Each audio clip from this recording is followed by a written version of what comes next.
Tinha sempre de ter cuidado aqui com a cabeça, pá. Era? Ali para entrar para o campo, dei grande esmarrado. Ali para entrar para o balneário. Olha os árbitros, pá.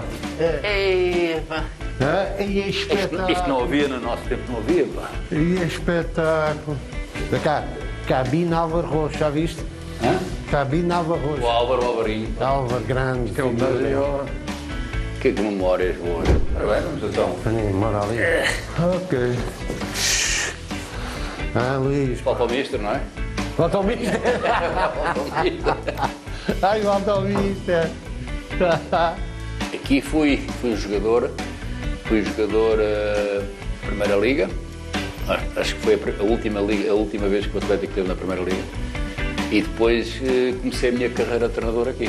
De cá, sabes, António, Fui sabes, treinador dele. foi meu treinador. O António. Não foste treinador dele? Foi meu, aliás, nesse ano, eles queriam que eu fosse treinador. Eu tinha jogado um ano com o Pérez e queriam que eu fosse treinador. Eu disse, eu tenho 29 anos, como é que eu vou ser treinador? Não sei o quê. Eu arranjo um treinador fantástico que vai revolucionar o Atlético. Luís Norte de Matos. E começou assim a carreira dele.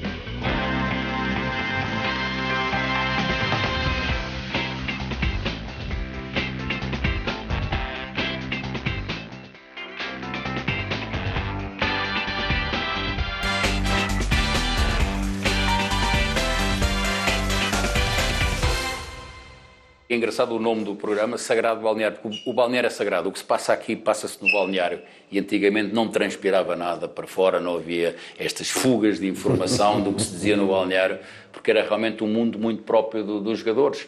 Aliás, conhecemos-nos aqui, praticamente, eu como treinador, a começar a minha carreira, e tu como jogador. Mas eu já tinha jogado no Atlético, portanto esta cabine já conheço bem. A dos treinadores é mais pequenina e são grandes memórias do Atlético, um dos históricos de Lisboa, pá, dos tempos que muitos não conhecerão, mas o grande Matateu jogou aqui neste clube e eu tive a honra de jogar neste clube no último ano da Primeira Liga que o Atlético conheceu. Quem era o treinador? O treinador era o Carvalho, que era um uruguaio, e até há uma história gira daquilo, sabes que o balneário tem sempre histórias, não é? Os balneários. E há uma história gira porque o Carvalho tinha um defeito físico num dedo, portanto faltava-lhe um dedo, e então muitas vezes aqui no balneário, a primeira vez que ele fez isso, meus amigos, portanto a defesa com 4 e faltava, mister, falta um jogador, porque ele faltava-lhe um dedo. Mas foram bons tempos, pá, e tenho grandes memórias dele, porque ele ajudou-me bastante na altura. Eu era jogador estudante, porque estava a fazer o curso de Educação Física, e ele facilitou imenso, foi um dos treinadores que me facilitou, não foi o único, mas foi um dos que percebeu que eu queria acabar o curso e, portanto, facilitava-me, e, sobretudo, o treino de terça-feira, que era o treino de subir bancadas e descer bancadas, eu, nessa altura, estava sempre em estudos, portanto, normalmente não fazia esse treino.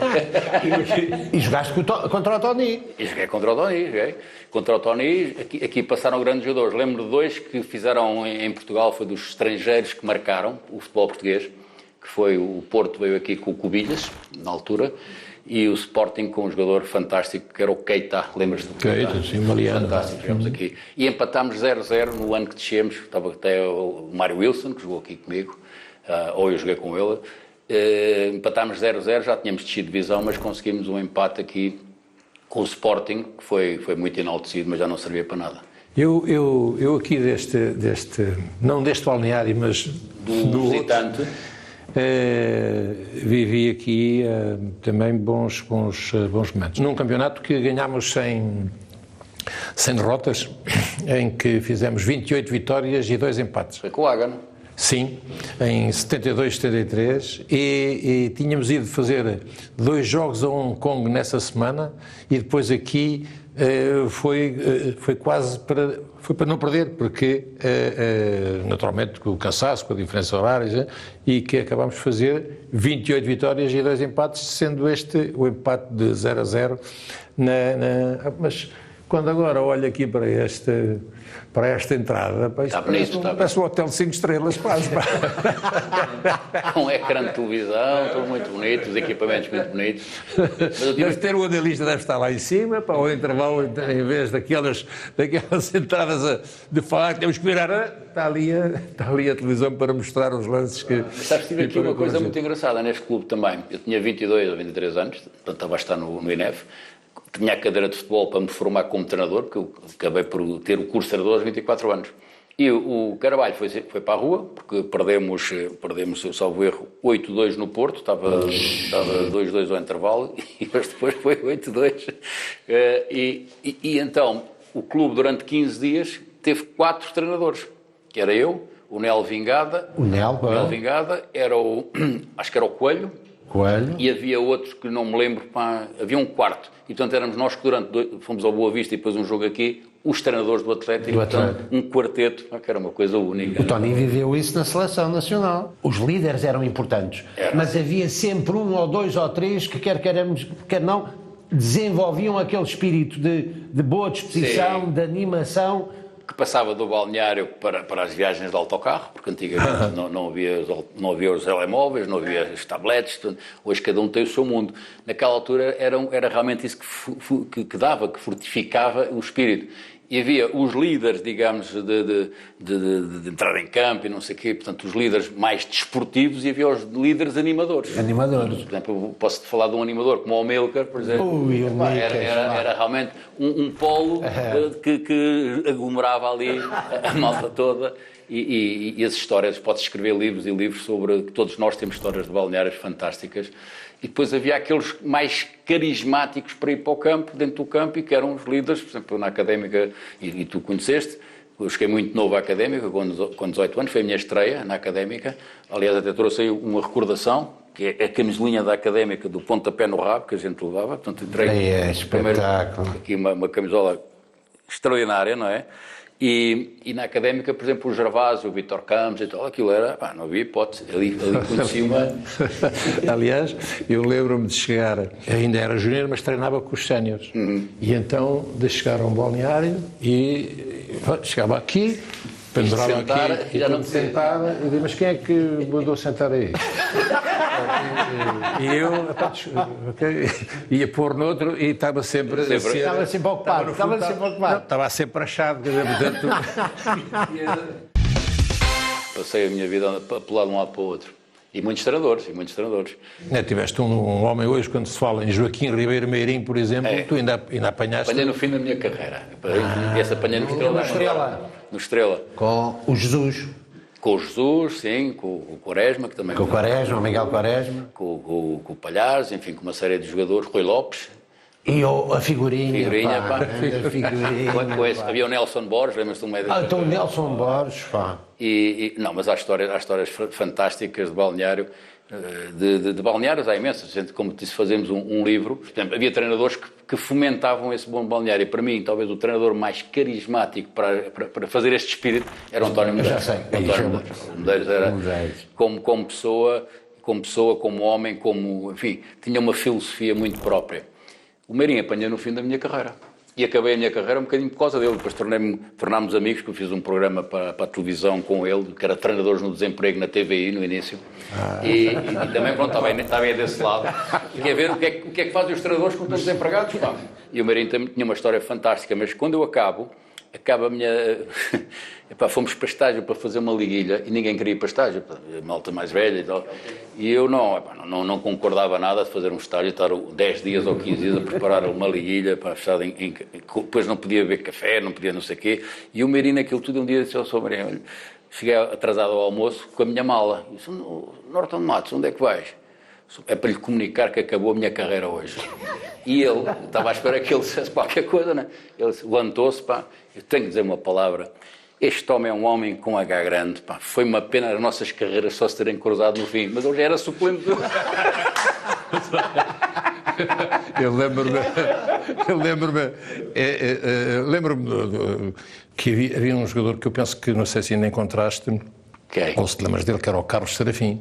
Carlos O Carlos Serafim era uma das maiores promessas do futebol.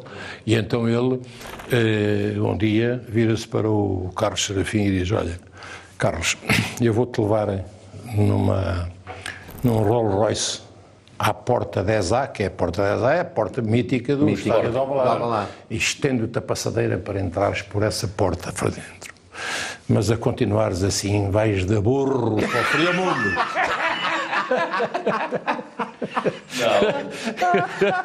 Não. E quando hoje se fala de mind games, pá, eu só te vou dar... Mind games era ele. Exatamente. Vamos ganhar ao Benfica 2-0 e ganhou. Eu lembro-me de um jornal desportivo que saía à segunda, quinta e sábado, era o jornal A Bola. A Bola? E que no sábado o jogo de domingo era CUF-Benfica. E ele diz: Benfica é favorito até às 15 horas da manhã. Epá, não, mas isto tem um peso. É um peso extraordinário. É que estamos a falar nos inícios da década de 70 e tal. Foi 70. 70, quer dizer, portanto, estamos a falar há 50 anos. Exatamente. Portanto, quando hoje fala, esse homem, em termos do que era, ele vem para o Belenenses, ele agita as hostes do Belenenses, dizer o Belenenses vai ser campeão. E o primeiro jogo é no estádio do Restelo, contra o Belenenses, ganham 3-0. E ele... Acabámos de escrever a letra C de campeão. Lembras dessa? Mas isto eram letras, aquilo vinha em letras garrafais. Portanto, isto para a época, aliás, falaste aí também, em António Medeiros, que é realmente uma figura. E como pessoa, era uma pessoa extraordinária. Eu tenho histórias muito giras com ele, porque o balneário era extremamente importante, mas quando nós passámos para a caminhonete era o prolongamento do balneário. A gente íamos sempre ali em festa, portanto havia com o Zé Torres, tivemos cenas também. O Zé Torres levava para o balneário, uma das histórias engraçadas do Zé. Ele levava, primeiro quando eu joguei com ele no Estoril, e quando ia para o Estoril, ele levava atrás no carro os pombos. Portanto, ele punha os pombos no Estoril para treinar, ele para casa, para os pombos correr, que era a paixão dele. E então, pronto, ele estava lá connosco e muitas vezes no balneário, perna traçada, o Medeiros começava a contar histórias, o meu carro, a 120 na curva e tal, e o coisa... Começava assim, uma toalha, isto está cheio de água, está tudo cheio de água. Realmente são tempos completamente diferentes hoje. Não são melhores nem são piores, são diferentes. E tem piada porque as equipas, ganhava-se muito pouco, a gente tinha uma paixão enorme pelo jogo, não é? Porque eu penso que toda a gente, hoje mesmo os que jogam futebol, tem essa paixão inicial, mas era muito puro nesse sentido. A gente acabava, quantas vezes é que íamos almoçar, quantas vezes é que íamos lanchar, quantas vezes é que estávamos juntos. Exato. Hoje é muito mais raro, há muito mais individualismo dentro do coletivo. Luís, jogaste com o nosso selecionador nacional no Estoril. Este aqui é a camisolinha do Estoril. As traças ainda atacaram um bocadito, mas eu não perco esta camisola. Eu também tenho, mas elas se encolheram também e também levaram com traças. Eu não sei como é que havia aqui, isto encolheu, as traças comeram isto. Não, isso encolheu. O Fernando, joguei com o Fernando Santos no Estoril. E no Benfica. Ele era da equipa do meu irmão Ju também no Estoril durante um ano, o Pedro. E eles eram da equipa abaixo, mas, por exemplo, o torneio internacional do Benfica, aquele torneio, joguei com o Fernando Santos e com o meu irmão. E era o engenheiro, já tinha um feitio de engenheiro. E já se perspectivava que poderia vir a ser treinador? Não, até porque o Fernando não queria, na altura, ele prezava sempre, aliás, no Estoril, ele dizia, nunca vou sair do meu emprego, porque ele tinha um emprego bom no Hotel Palácio e não queria largar aquilo. E, portanto, treinou ali no Estoril, depois treinou o Estrela da Amadora, mas quando há o convite do Porto, começa a carreira dele, quer dizer, agora, o Fernando que eu conheci no Benfica e no Estoril é exatamente o mesmo que é hoje. A mesma pessoa, a mesma simpatia, tenho uma ótima relação com ele e é bom, não lhe subiu nada à cabeça e mantém aquela forma de estar e de falar igualzinha. Até os mesmos tiques. Os mesmos tiques. O Marcelo também é assim, o Presidente da República, é um bocado como ele. Também tem. Não, mas Olha, foste colega do Artur Jorge e foste treinado pelo Artur Jorge. Também. O Artur trouxe, para mim, foi um dos grandes influenciadores da minha carreira como treinador. O primeiro grande influenciador foi o Artur. Tinha tinha jogado com ele, enfim, tinha treinado com ele no Benfica, alguns jogos de reserva.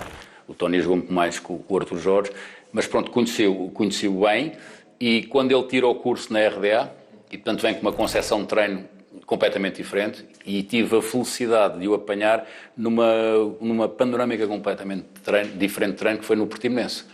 Portanto, tudo com bola, tudo jogos reduzidos, enfim, ele tinha já trazido uma coisa que era, ficava tudo a olhar, isto é que é treinar, a gente gostava de treinar, ele deu o gosto pelo treino. Posteriormente, até influenciado por ele, quando vou para a Bélgica, tive aquele que foi o meu guru de treino, que foi, enfim, aprendi com todos, mas o meu guru de treino foi o Ernst Happel. Falaste aí no Portimonense, e no Portimonense houve uma série de jogadores que claramente se identificavam com esta imagem do jogador que criava o espírito no balneário. E tu já falaste no Micas. O Micas. Mas eu lembro-me de outro jogador, o guarda-redes, o Borota, que veio do Chelsea. Isso não, isso era o Arthur Jorge para picar o Vítor Damas, para tornar ainda mais forte, percebes que o Vítor Damas não tinha ali ninguém que lhe fizesse sombra, vai buscar o Borota que vem do Chelsea. Portanto, quando ele vem, lembro perfeitamente, vai para o Hotel Penina, a mulher parece com o cabelo pintado meio ou verde ou cor de laranja, uma coisa completamente diferente, mas o Vítor, o Damas, que era um guarda-redes extraordinário, aplica-se e nunca deu hipótese ao Borota, que era um excepcional guarda-redes. E então o que é engraçado, a partir do balneário, quando ele ficava no banco, já estava farto de estar no banco, e como no Algarve está sempre bom tempo, o Borota ia para o banco de suplentes, com as meias descidas, percebe? Às vezes levava um rádiozinho e com o creme, e estava assim, portanto, se ele tivesse que entrar, perdia 10 minutos a equipar-se, não é? E foi. Mas quando ele dizia no treino, ninguém marca um golo, paga um jantar a quem marca um golo, ele não sofria golos. Era bom guarda-redes. Ele era um bom guarda-redes. Depois daquela barraca com o Porto, que perderam 4-3 com a equipa escocesa do País de Gales, e aí acabou o Borota em Portugal. Mas era um guarda-redes muito bom. Olha, e o Micas? Conta lá uma história do Micas. O Micas o Micas tem tantas histórias. O Micas, no Estoril, tinha muita piada, porque pronto, ele era, digamos, o grande animador, e depois em Portimão também. É mais aquela forma dele falar, de estar, de gozar, era realmente o grande impulsionador do balneário. E eu hoje vejo jogar golfe, que é uma coisa interessante, e muito bom jogador de golfe. É jogador de golfe? Muito bom jogador de golfe. O Micas é jogador de golfe? Farta-se ganhar prémios. Espetáculo. E se um dia eu estiverem neste programa, pergunta-lhe como é que é jogar com os Camões. Que ele, a falar inglês, ele vai contar a história da gente rir à gargalhada. Mas o Micas tem muita piada. Ele teve uma vez um acidente ali na Marginal, o carro despistou, só foi de lado, e houve um pescador que estava a pescar, tirou-se? Quem foi para a Eu não sabia dessa. E um dia acho que foi lá, porque ia magoado, e foi lá ao campo tirar satisfações para perguntar, e eu meio com a bengalita, e eu lá se quer que eu faça uma marcha atrás. Não, o Micas era fabuloso, fabuloso. Enfim, são grandes momentos que a gente tem da vida. Isto passa rápido, mas estas coisas ficam, não é? Olha, mostra lá mais uma... Agora, o que eu tenho aqui mais? Tenho aqui a figura do Benfica, camisola. Lembras-te, Tony? Lembro. Só tem o emblema, tem um carnado muito bonito. Sabes, que eu sou do tempo onde eles só davam uma camisola quando se ganhava o campeonato. Aquela que eu tenho lá guardada... É deste ano? Só que a gola é diferente.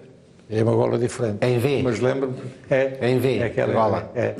Isso é que é 70 e tal? Nós fomos 72. Nós fomos campeões nacionais de júniores. E a minha geração era o Vital, que fez 100 golos, mais de 100 golos. Chico Vital. Era eu, Chico Vital, Rui Lopes, Shell, Bastos Lopes, Ramalho e... O Ramalho? O Manivelas? Depois jogou comigo no Guimarães. O Manivelas. Havia também o Odivelas. O Manivelas. Havia o Duran, salve que era um pé esquerdo. Pronto, era assim mais uma med, lembras-te de uma med? Mas voltando ao balneário e aos treinadores, e relativamente ao Medeiros, é engraçado, porque havia um conceito do Medeiros que poucas pessoas conhecem a faceta dele. Devia ser o lado brincalhão, mas ele tinha um lado a brincar extremamente sério e que era uma lição de vida. E que ainda hoje eu me sirvo muito disso para os meus jogadores, quando estou com eles, porque é aquilo que é não haver bufos na vida e no balneário, percebes? E realmente fico um bocado nervoso quando sei que pode haver um bufo. E eu, como sabes, gosto imenso de ralis. E no Belenenses arranjava sempre maneira, no Rally de Portugal, eu tinha que ir ver a Sintra, porque era o começo. Pá. E, portanto, quando o treino era à mesma hora, na altura, pá, arranjei ali Estavas com febre? Uma febrezita, e lá vou eu, e vou seguir o Rally até Coimbra, com Lausanne, com tudo. Não havia jogo de campeonato, portanto, pensei, não pedi, porque tenham de dizer que não. Portanto, arranjei uma desculpa na altura. Andei até que a minha mulher telefona e me dizia, olha, atenção que o Belenenses ligou para tu te apresentares, tens um jogo domingo e para estás imediatamente amanhã para te apresentares, que era um jogo em Tomar e eu não estava convocado, já sabia que não ia jogar. E até estava com o Amaral, lembras-te do Amaral, o ponta de lança? O Amaral, não era o guarda-redes, o ponta de lança. Não, jogou aqui também. Jogou aqui comigo, exatamente. E então nós viemos recambiados para baixo, com aquele medo, olha, já descobriram, estamos feitos, estava na Serra do Marão, pá. E então, vamos para Tomar, um deles não disse nada, e eu pensei, hoje já há 45 minutos e sai, não é? Fiquei lá o jogo todo, pá, cansado, tinha feito não sei quantos quilómetros, não havia autoestradas, e pronto, e na terça-feira estava à espera que ele vai falar, vai dizer qualquer coisa. E quando ele diz, Norte, onde é que não? Estiveste no Rally e tal, foi? Onde é que ao Rally?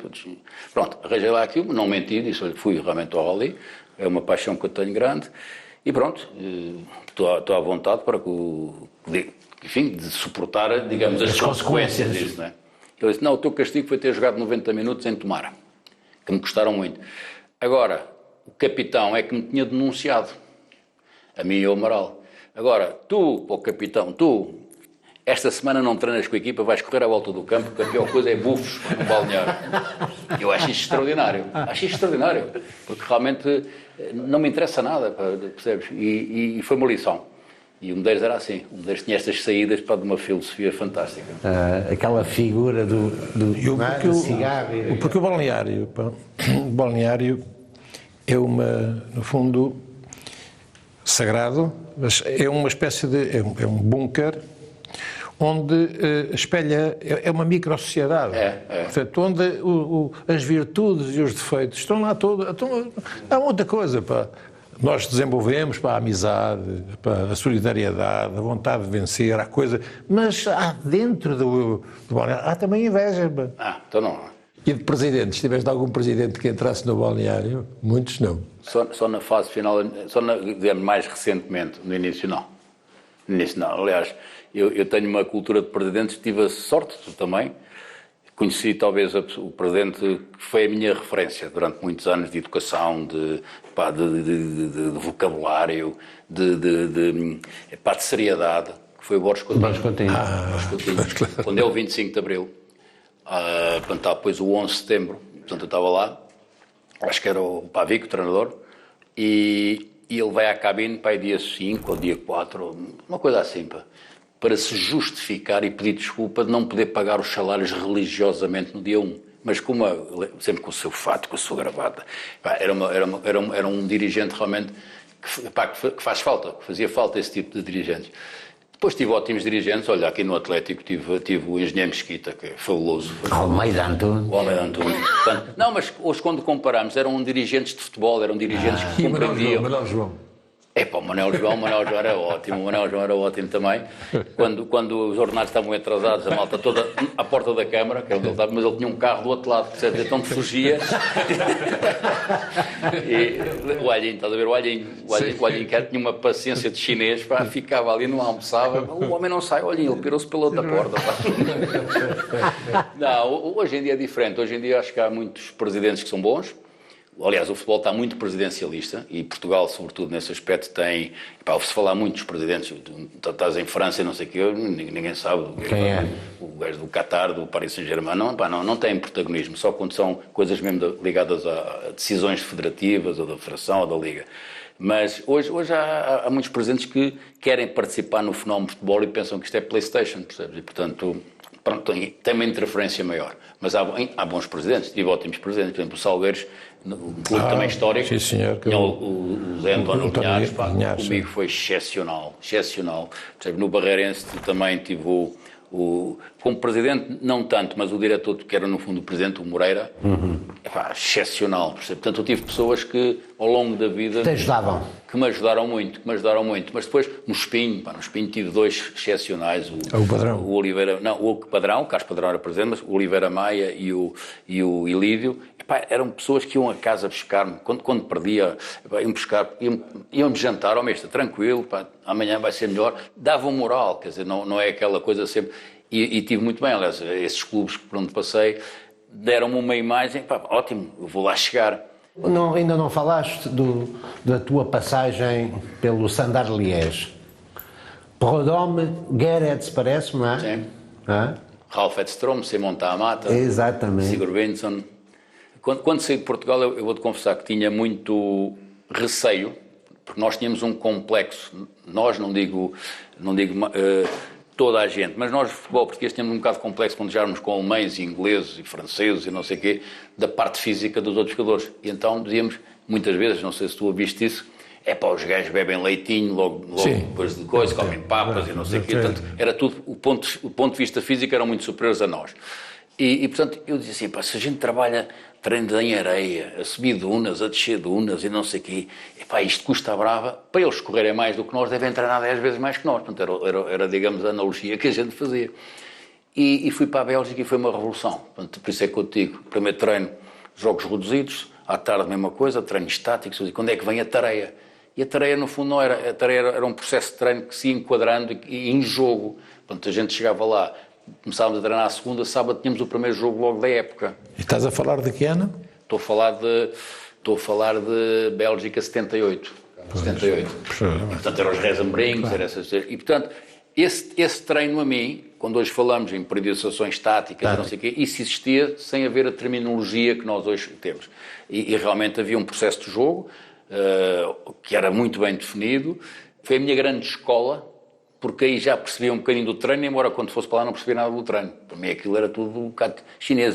Só que eu apontei os treinos todos durante 2 épocas, todos, sem exceção, todos os treinos que fiz com o Apple. Todos os conteúdos que vocês faziam? Todos os conteúdos, distâncias, tempo, para não sei o quê, conversava com eles.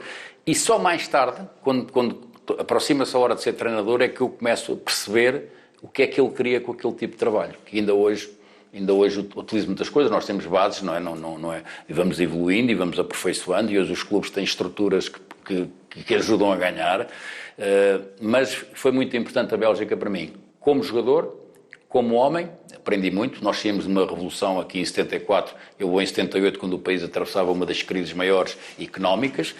Só para te dizer, quando eu ia para a Bélgica, o Medeiros, eu saí do Belenenses, Luís, quando vieres de lá, traz umas botas Adidas e não sei o quê, porque eram coisas que não havia nos clubes. E foi uma revolução. Eu tinha clube de fãs, em 78, quer dizer, clube de fãs. Eu ia dar autógrafos e não sei o quê, para mim era uma novidade. Pagavam para eu vestir uma roupa para uma revista. Claro. E eu, no fim, todo contentinho em entregar a roupa. Não, isso é para si, pode passar lá na loja para ir buscar mais. Portanto, eu entrei no futebol já mais profissionalizado do ponto de vista de imagem. E havia a mesma cultura de balneário que existia cá em Portugal? O Standard tinha uma cultura bem engraçada. Aliás, cada jogo que terminava em casa, nós tínhamos a chamada buvette, que eles tinham lá. Uma parte. Mas com sócios, cantavam, bebia-se cerveja, portanto era uma cultura. E depois cada jogador tinha o seu clube de fãs. Portanto eu tinha, sei lá, um grupo de pessoas com o meu emblema aqui na lapela, com a minha fotografia na lapela, por ser e autógrafos, e isto e aquilo. E agora muito profissionais, eram capazes de beber uns copos e não sei o quê, mas no dia seguinte havia treino e a semana era toda de trabalho. É um bocado a cultura de norte da Europa, enfim, e eu aprendi muito no Standard, eu gostei imenso como vida, gostei imenso, e cresci culturalmente, porque a gente está ali, o Bélgica estava num centro, portanto eu tinha um fim de semana, ia a Eindhoven, ia a Colónia, ia a Amsterdão, ia a Paris, e portanto isso, parecendo que não, dá-nos... E havia essa relação próxima dos jogadores? Havia, nós íamos muito jantar também, não todos, era mais clãs, porque os estrangeiros, a Bélgica tem os flamengos e a parte francesa. Os flamengos vivem muito à parte, mas os outros estrangeiros, os alemães, os islandeses, eu não sei o que, nós tínhamos o nosso grupo, Tenho que contar uma, António, se não depois esqueço. Tenho uma no balneário, um dia chego com... estava cheio de dores de cabeça e pronto, atrasei-me um bocadinho e estava uma constipação forte. Hoje seria um Covid possível, mas naquela altura era uma constipação. E então chego ao balneário, estava o balneário toda à minha espera, o treinador estava lá, que era o Roberto Vacés. Vacés esteve no Sporting. E então eu chego e estou ainda naquela fase que ainda não tinha o vocabulário francês bem enraizado. Tinha as bases, falava, dizia, mas há sempre palavras que tu não sabes dizer. Então o que é que nós portugueses temos a tendência?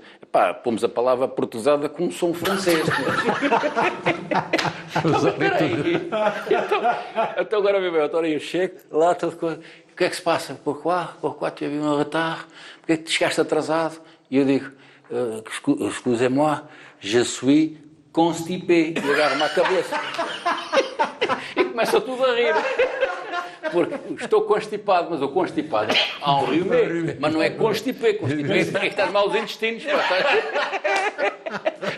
Foi uma acabada. Mas pronto, Só para jantar uma coisa, não é?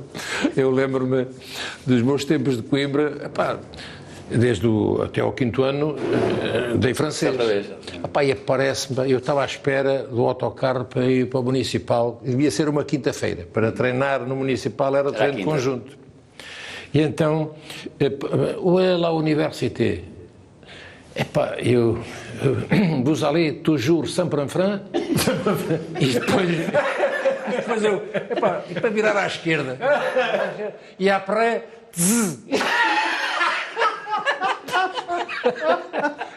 eu depois disse, então anda o meu pai a pagar para eu andar a estudar 5 anos e mesmo aqui pergunta-me onde é a universidade e eu, vous allez toujours Saint-Pranfran e après, portanto, estás a ver, je suis enrhumé, je suis constipé. Olha, esta camisola que eu estou a ver é uma relíquia, esta é uma relíquia. Isto foi um jogo que fizemos no Brasil, na preparação do Mundial de 82 para o Brasil, e no final do jogo fiquei com esta mítica camisola do Zico. Pensava que era, bem, ser do Zico, era o Zico. Ou pode ser do Zico ou do Pelé. Não, esta era Zico, não joguei contra o Pelé. Isto era Zico, Falcão e Sócrates. Era o Zico. Eu jogava um pouco, é verdade. E tanto foi a minha internacionalização, era o Juca, salvo erro, treinador, e tenho aqui a camisola, esta foi a minha primeira internacionalização, mas foi contra a Grécia, mas eu não fiquei com a camisola, a minha primeira da seleção, porque gostei tanto desta camisola que vou guardá-la. Era a minha primeira, já tinha uma da seleção, e pronto, estas são através de uma camisola faz-se uma história, através de uma música faz-se uma história, e portanto isto é engraçado nós encadearmos. Agora podia escrever aqui vários capítulos do que é que esta camisola representa em cada uma. E recordo cada momento como se fosse hoje. Do jogo. Então no Brasil, eu vou dizer isto que é engraçado, jogámos um jogo no Brasil em que o Alhinho também estava. Fomos 3 jogadores do Portimonense, eu, o Coelho e o Alhinho, só o erro. E foi o Mursa também. E foi a inauguração do estádio de São Luís da Maranhão, que foi este jogo. E está todos os brasileiros lá no relevado. 3 horas antes do jogo já havia batucadas, pronto, conheces o ambiente. Tu fizeste lá o Mundialito, não fizeste? Sim, a Minicopa, sim, em 72. Pronto. Era tudo Benfica, só com o Pérez, que era o... E o Diniz. Exatamente. E então, temos que ver isto no contexto da língua brasileira. Cada jogador, praticamente, quando entrou em campo do Brasil e de Portugal, tinha um repórter para falar, Portanto, eles entravam com os fios e então, chega-se um brasileiro, ao pé do Alhinho, E agora aqui temos o Caralhinho, foi uma coisa, porque o nome dele dá para isto, o cara, não é? E pronto. Alhinho, outra figura. O Alhinho era uma figura. Eu vivi com ele muitas vezes, no apartamento dele, e ele no meu. Era uma figura. Ele começava a viagem daqui para o Algarve, ia rápido, percebes? De repente começava a falar de futebol, tinha um caderninho, percebes? Baixava a velocidade, era capaz de estar 10 minutos para passar uma caminhonete. Passava a caminhonete, nunca mais vimos a caminhonete, mas passava um bocado, como começava lá, paulistas a ver, e bola aqui e tal, não sei o quê, passava-nos a caminhonete outra vez, demorava horas. E era um apaixonado do futebol. Lembras-te da equipa que ele treinou no Viseu? Ele treinou uma equipa no Viseu que era só cabo-verdianos, Sim. de Angola, de Holanda. Sim. O futuro está em África, Luís, o futuro está em África. Ele era um apaixonado. E pronto, olha isto. Aliás, tu tens depois também uma experiência engraçada em África. Tive 6 anos, tive em África, sim, tive 5 anos no Senegal. E depois treinei a seleção da Guiné-Bissau, portanto, esta seleção que foi depois a base para irem à primeira CAN. E depois estive o ano passado ligado a um projeto do Antuérpia no Congo, portanto já tenho assim uma certa experiência africana. Pá. E as minhas equipas têm sempre africanos, sempre, porque são jogadores que têm uma mentalidade de como é que diz, de apoio a quem lhes dá a mão no sentido desportivo, não é? E não tive nenhuma decepção até agora ainda com um jogador africano. Não, são jogadores que estão dispostos a irem para a guerra, com tudo, percebes? E hoje precisas disso. Tens como a gente dizia, tens os bons jogadores e depois tens aqueles que às vezes é para carregar piano, que ajudam. Não sentido, exatamente. Que ajudam. Ainda agora estou em Lille e no Lille há uma série de africanos que estão lá. Portanto, há sempre africanos. Há 2 fatores críticos de sucesso com os africanos, que só podem vir para a Europa quando têm 18 anos por causa da lei FIFA. Não é? Tem que ter 18 anos. E é fundamental, se tu puderes dar a formação local, com 14, 15, 16 anos, a eles, portanto, dar-lhes a metodologia de treino nossa, que eles agarram-na tão bem como nós, aqui na Europa, aliada a um processo alimentar. Portanto, porque a nutrição é fundamental.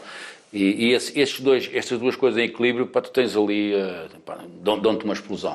Eu vim ganhar torneios com os miúdos, torneios em que o Benfica já teve, o Sporting e o Porto. O torneio da Milk Cup é dos torneios mais importantes da Europa a nível de sub-17. Foi a primeira equipa e única africana a ganhar até agora. A BBC fez-nos um elogio bestial. Ganhámos torneios em Itália com os Juventus, este Cristante que teve no Benfica, não sei o quê. Afinal levaram 3-0 na meia-final, num torneio em que o Milão veio com os primaveras todos, para jogar contra nós. Foram buscar o torneio é perto de Milão, em Cremonese.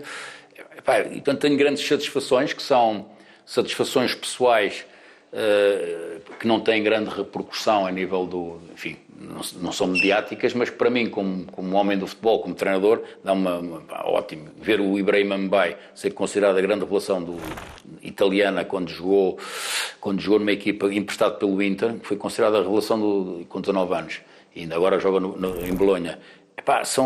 São coisas que são inexplicáveis, não há dinheiro que paga esta satisfação de nós vermos um miúdo que estava nas ruas de Dakar, pé descalço, no sentido de jogam com aquelas sandálias que eu chamo de sandália do Pacharanha, não é? Branquinhas, e vê-los depois no alto nível. E está ligado a isso, a tudo o que isso representa, deles poderem comprar uma casa para o pai, para a mãe, para a irmã, e portanto, pois estes tipos se ganhar 1.000 euros são capazes de mandar 800 para a família, se ganhar 10 mil mandam 9 mil para a família, portanto eles vivem em função da família. Olha, a tua passagem pela equipa B de Benfica está inserida exatamente nessa lógica, nesse princípio de ajudar os jogadores a crescerem, a evoluírem. Eu acho que há uma forma de estar, eu acho que os treinadores todos têm o mesmo objetivo, toda a gente quer, o treinador não falas com nenhum que queira perder, todos querem ganhar.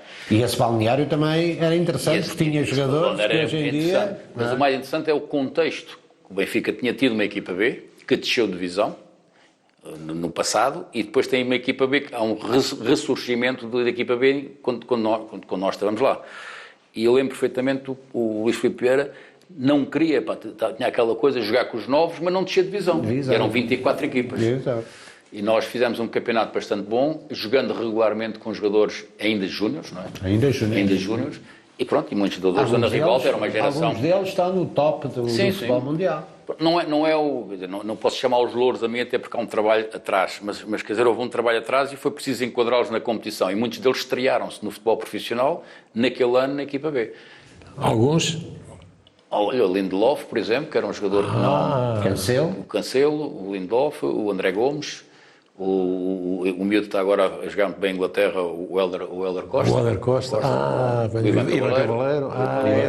Essa geração. Fábio Cardoso, está agora no Santa Clara, o Varela, o guarda-redes. Portanto, havia ali uma série. E há um jogador que vem muito tímido, vem como extremo-direito, e como extremo-direito era difícil naquela equipa entrar. Imagina quem é. João. Não. É emprestado para Ao Sintrense. Era do Sintrense e depois é emprestado ao Fátima, porque o treinador do Sintrense foi para o Fátima. E eu disse, é bom para ele, vai crescer com o treinador e volta. E ele veio antes da época acabar. E eu disse, ele e mais 10. Este tipo veio com uma pujança, vinha com uma pedalada, Nelson Semedo. Mas que mudou completamente. Era ali depois, jogava ali. Jogava no Sintrense. Mas é daí. Acho que foi o Abel que o trouxe, na altura, acho que foi ele que indicou o Benfica. Qual foi o balneário mais, digamos, com o qual tu te reconheces mais, ou seja, que te envolveu mais, que deu prazer o dia-a-dia? O balneário, eu tenho muito boas recordações, porque as histórias eram incríveis, do balneário do Estoril. O Estoril são histórias e histórias, pelos jogadores que passaram lá. O António Simões também lá passou. O António Simões, por exemplo, chegou ao Porto, o jogo do Porto, ele ia para os Estados Unidos, ele jogou onde? Depois jogou em Boston. São José. Sim, em São José. Estava no Então, São José. Antes, na semana, disse, pronto, é o meu último jogo no Porto, dou entrevistas para o Porto e tal, é o meu último jogo, depois vou para os Estados Unidos e tal, caminhonete, chegou ao Estádio das Antas, foi tudo ver a relva, ele não equipou-se tudo impecável, veio-me dizer, se não vais jogar, vais para a bancada, pá. Meu Deus! E o António, pá. Não, foi. O Medeiros fez isso. Foi. Fomos jogar às Antas e ele disse, não vais para os Estados Unidos, vais jogar esta equipa. Ele não tinha dado a equipa, não é? Mas ele, como jogava sempre, e o Zé Torres, esse balneário talvez tenha sido o mais emblemático em histórias. Adorei a minha estadia no Benfica, que foi ótima, portanto, com o falecido Ângelo. O Ângelo como sim. O Ângelo. Aqui no Atlético, gostei muito quando o Carvalho sai e vem também que era o Arthur do Benfica. Arthur Santos. O Arthur Santos. Espetacular. E pronto, e foram balneados à Académica, adorei, porque foi completamente diferente. A Académica, tu sabe que é verdade, antes do 25 de Abril... Foi o seu jogo que não, tiveste? Fernando Vaz. Eu também tenho ouvido. Então, o balneário é do género, portanto, tu ias falar... Houve um jogador que jogou aqui no Atlético, que era o Gaspar, o guarda-redes, que foi para a Académica. Foi para a Académica e o Gaspar não sabia onde é que se ia meter. Não estava preparado para o ambiente de Coimbra. Então, Vida, passa aí o sal. Ninguém lhe respondia, pá. Ninguém lhe respondia. O sal, Vida. Doutor Vítor Campos. Infelizmente já não está cá. Era muito assim. E depois, viste estes tipos, tem mania que são doutores. Tem mania que são doutores. Eu só me dizer que eles são doutores. Passa a bola. Calma. Agora aquilo era o Vítor, o Mário, o Gervásio. Aquilo era tudo uma grupeta e eu adorei. E Rocha ainda apanhaste? Rocha não apanhei, não. Nem Mário Torres. Apanhei o Bacaninho. Sou Fernando Vaz, não me posso treinar porque tenho uma altura daqui até cá. Senti-me sempre bem nos balneários, nunca me sentia mais, integrei-me sempre também. Tenho uma facilidade... Tu és de fácil integração. Mas pronto, o Estoril foi único. Pá. O Estoril é que são demasiadas histórias com piada. O Medeiros um dia mandou parar o autocarro no alto da serra, ao pé da Venda das Raparigas. Sim. E o presidente era o autocarro não parava a subir. Não, sim. A subir o alto da serra. Um dia caiu o motor. Mas era aquele motor dentro que arranjava. Mas uma vez ele parou, fez uma aposta com um presidente que era Jorge qualquer coisa. Não era Eu sei. Era o Jorge, que tinha um Ferrari. Pá, e um dia, eu corro mais que tu, corres mais que eu, e a gente parava na mielhada para comer aquela costeleta e depois era não sei o quê, no Pompeu, mas vinhamos todos vinhamos todos empantoados, tipo, para a volta ao carro, o senhor motorista, anda 1 quilómetro, então foram fazer uma corrida aos dois, o presidente ia morrendo, O Medeiros e o presidente, para correr, agora vê bem, isto à meia-noite, mas depois na estrada, ou antes do jogo? depois de jantar, a vinda para baixo, uma aposta, percebes? E um dia fomos para o Porto também a jogar e o para-brisas, não funcionava, e não havia moeda, não funcionava. O Torres, arranja um cordel. Eu tenho o Torres, e outro a fazerem assim, foram assim, com a chuva. Não, foram muitas. E pode estar horas a recordar histórias, é sempre o engraçado quando encontramos pessoas e começamos a falar de futebol, há sempre uma história que nos faz lembrar qualquer coisa. Por isso é que quando apanho os jovens jogadores, quando eles vêm com as tangas e com as coisas, a gente já viveu tanto que eu digo, espera aí, um macaco não engana um macacão. O que tu já fizeste, eu fiz, já fui, já vi, é verdade, pá. Portanto, aquelas coisas que eles têm de, filho, não sei o quê, bota, não é hipótese. E é importante esta experiência e ter vivido tudo isto e ter tido bons mestres, no fundo, também. Para fecharmos este nosso sagrado balneário ao Norton, arranca aí uma última história para... Estava a tentar-me lembrar aqui de uma assim mais impactante.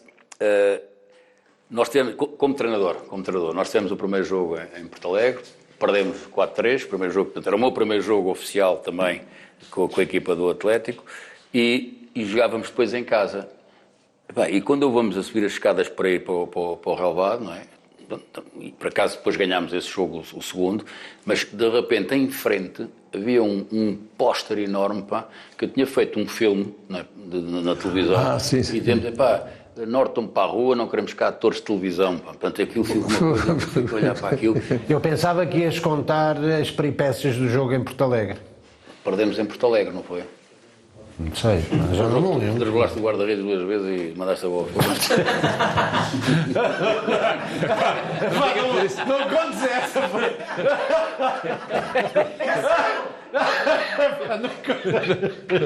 aí ficas mal na fotografia.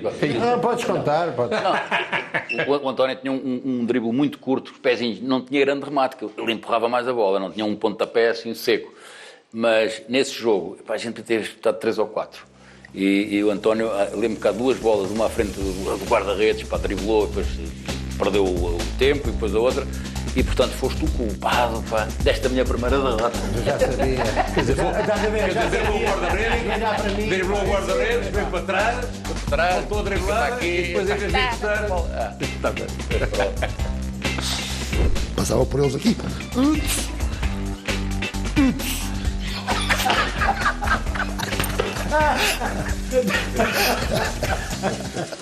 Eu acho que eles me meteram aqui mesmo para me enganarem, né? Então, é que eu estava dobrado e quando eu vou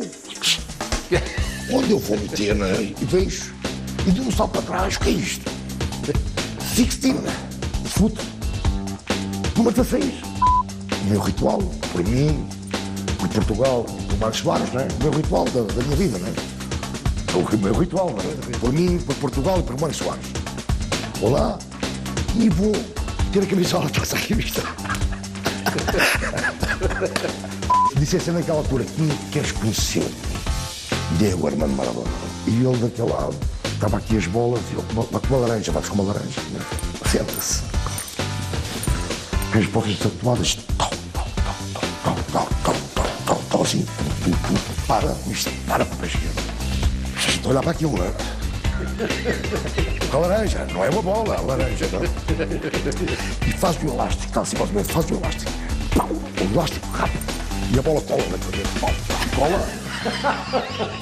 E eu dizia para eles, não defense, eu ataco. Não fala inglês, eu ataco, não defense.